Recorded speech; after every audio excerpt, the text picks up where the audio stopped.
Do you have the tendency of resisting life, having resistance, even not keeping your words all the time? If that is you, welcome. You're just like me. It's time to to be real talk with Lucy, where I put myself on the spot to raise awareness in myself and in others. So this is my podcast, episode number 2, and we're talking about. We introduced a topic last week in the introduction in episode 1. What you resist persists, exploring the costs of resisting life, the path of missed opportunities and challenges. So today we are just going back to finishing the episode number 1 because we talked about definition of your word, the resistance around keeping our words, your words, and how important it is. And if you haven't watched episode number 1, I'll put the link below in the description. And before I go further, let's just go over the disclaimer. The story shares an opinion in this video stems from my own experience and are not intended as advice or recommendations. Viewers should consult with a professional for specific guidance and support tailored to your personal situation. So, understanding our words clearly cuts the confusion and boosts your awareness, plus helping you to make better choices. So, your word, let me just repeat the definition because yesterday when I expressed that definition, it brought me a lot of emotion and tears because so many times I did not keep my promise to myself. Most of the time to myself. I'm better with keeping my promise, my words to someone else. But to myself, that's another story. So let's go over the definition. Your word is a statement of your level of truth, reliability, and honor. Keeping your words is a physical universe demonstration of your level of truth, reliability, and honor in action. When you give your words to do something, you made a promise to deliver a want. Oh my gosh. Can you feel the power in this definition and how important it is to understand really the meaning of those words? Because if we really understand and we have the awareness of the words, are we going to make the same decisions?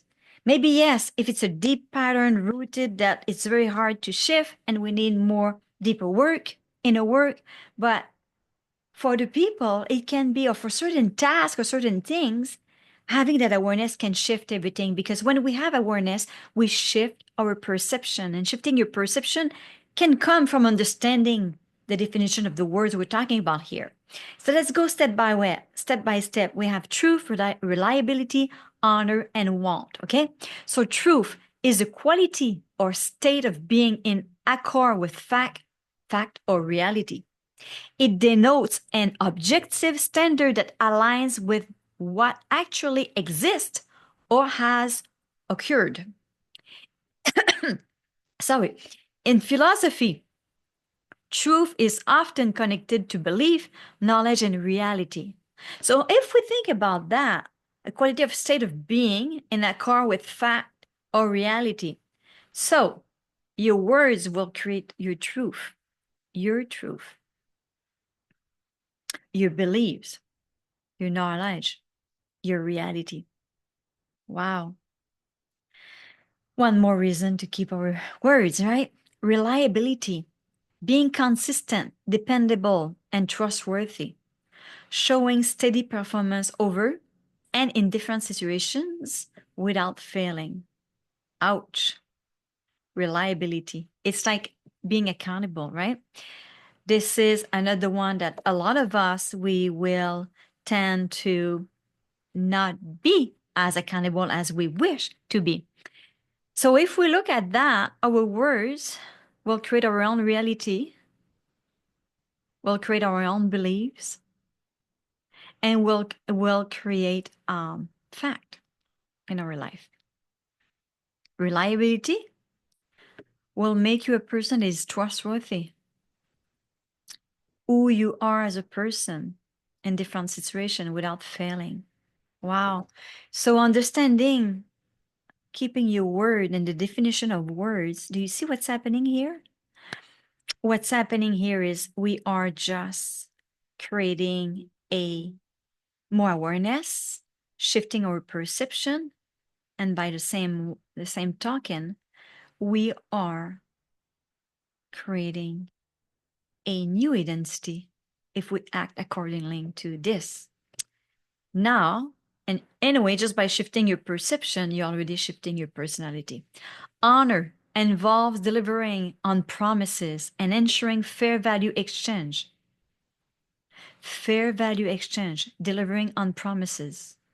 It embodies high respect, ethical integrity, and adherence to a valued code of conduct, guiding behaviors and judgments individually and socially. That's my French accent. Certain words are just like hard to say. So, delivering on promises, your words, keeping your promise, it's your honor. It's who you are, having a fair value in exchange. If we don't deliver on the exchange that we had, money exchange, service exchange, what happened is at that moment, we're not keeping our promises. It's not fair value exchange. It embodies high respect, ethical integrity. Oh my goodness. How many times we lose trust in people because they don't honor their promises, they don't honor who they are, and we lose respect. And ethic and integrity is gone for yourself, but for the person who you have an exchange with. This is like huge. Keeping your word is huge, huge. Oh my gosh, wow.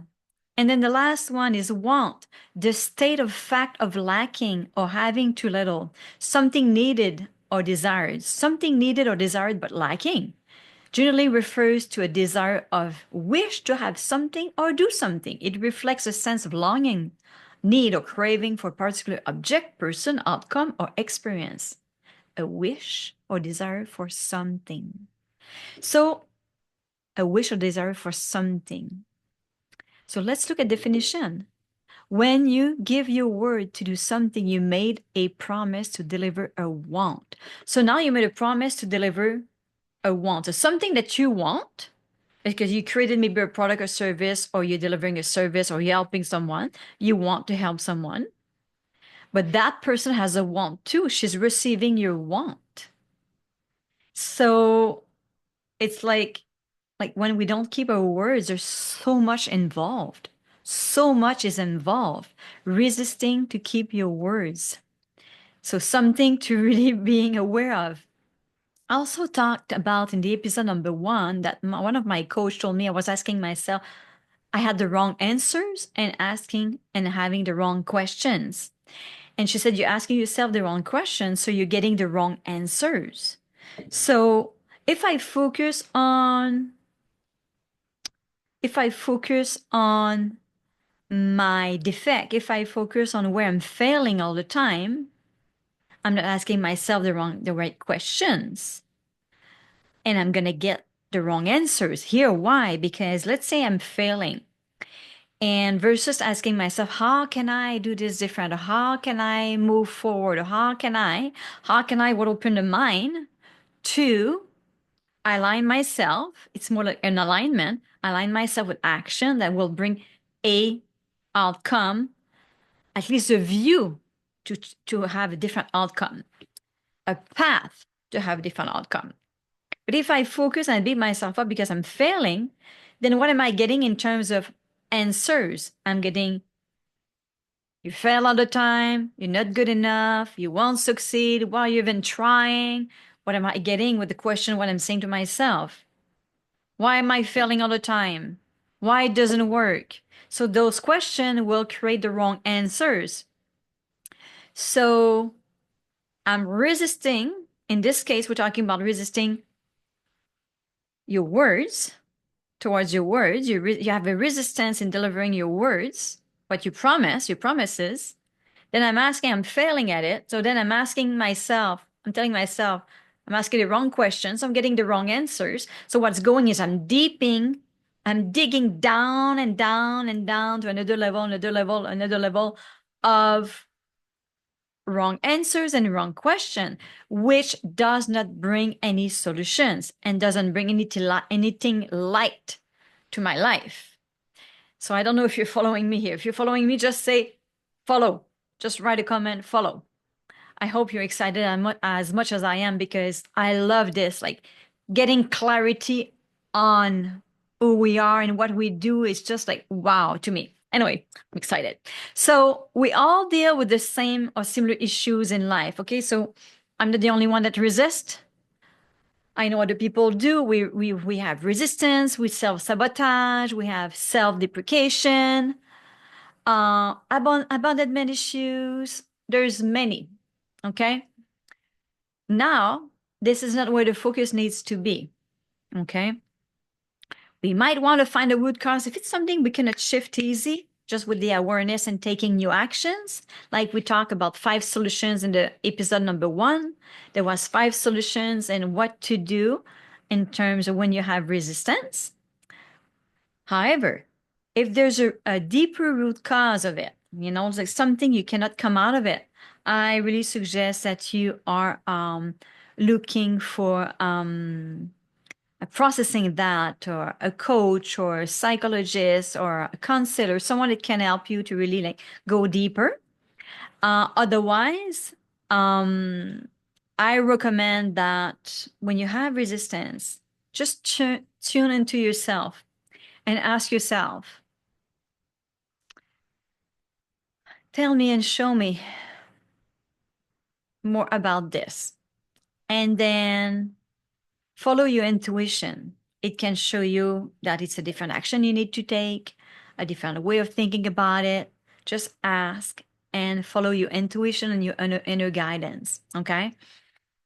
And you can go also and look at the 5 solutions, like I said. When you join our community, you can download the cheat sheet and start to work on this for yourself. Okay.